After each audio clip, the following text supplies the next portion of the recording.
She has a disease for which there is no cure and is now trapped by a system that can't keep up with the latest medical procedures. Tonight, we take a hard look at how the lag time between breakthrough experiment and accepted treatment could mean a Milwaukee wife and mother ends up in a wheelchair. So looking at you, I can see like 4 people. 33-year-old LaKesha Johnson of Milwaukee just wants to be a good wife and mother. There's a blind spot in the middle, which is really weird. But her multiple sclerosis keeps getting in the way. My right leg going completely numb, where I'm dragging it all the time, like I can't feel it at all. Diagnosed in 2007, traditional drugs have failed her. Even chemotherapy with steroids, and the symptoms keep coming on. But there was new hope recently when her doctor told her she was an excellent candidate for a stem cell transplant study at Northwestern Hospital, which has shown great success using MS patients' own stem cells.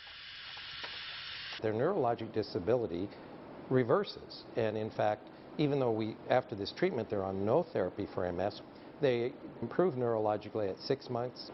They're better at 1 year than 6 months, and their maximum improvement is 2 years after the procedure, with reversal of what had otherwise been ongoing neurologic deficits. Dr. Burt says hundreds of patients from around the world have come to his lab to take part in the study. The cost, $125,000. Well, most insurance companies pay, and Medicare, which is federal, and Medicaid, which is state here in Illinois, they pay. So it is the rare insurance company that won't pay. And it just so happens that LaKesha Johnson's provider is one of those rare exceptions.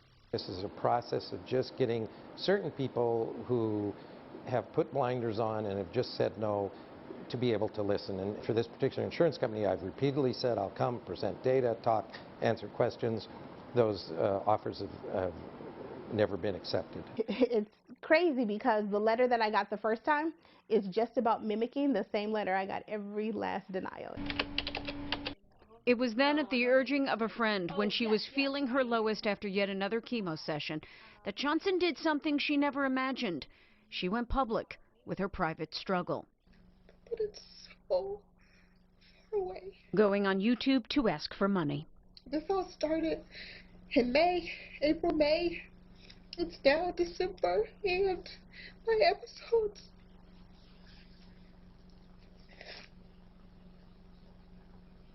are almost weekly.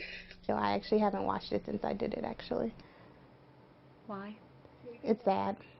I know it's weird because it's me, but hearing the story is probably harder for me than actually saying the story.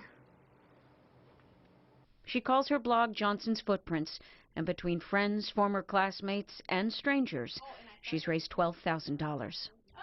I'm hoping that this will get out to the right people. While encouraged, Johnson's husband knows they've got a long way to go. He uses his wife as inspiration not to feed into the anger, and while we visited with them, looked straight into our camera and had a message for the powers that be at Blue Cross Blue Shield, Minnesota. This is eating at our family. Imagine this being your wife, your daughter, your mother. I mean, it's different when the shoe was on the other foot. If it was you sitting in my position, you would want this done. The Johnsons are insured through Anthony's work, and they tell me they don't want to lose the coverage they already have, but they do point out the cost of the chemo treatments has already surpassed the one-time cost for the transplant. Blue Cross Blue Shield of Minnesota released a statement telling me in part that the procedure is investigative. Should future studies indicate that such stem cell procedures meet the same safety and efficacy standards as proven treatments, our policy may be revised to reflect such findings.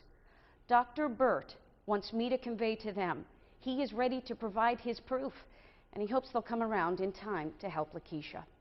We've got the complete Blue Cross statement and a link to LaKesha's blog on our website, cbs58.com.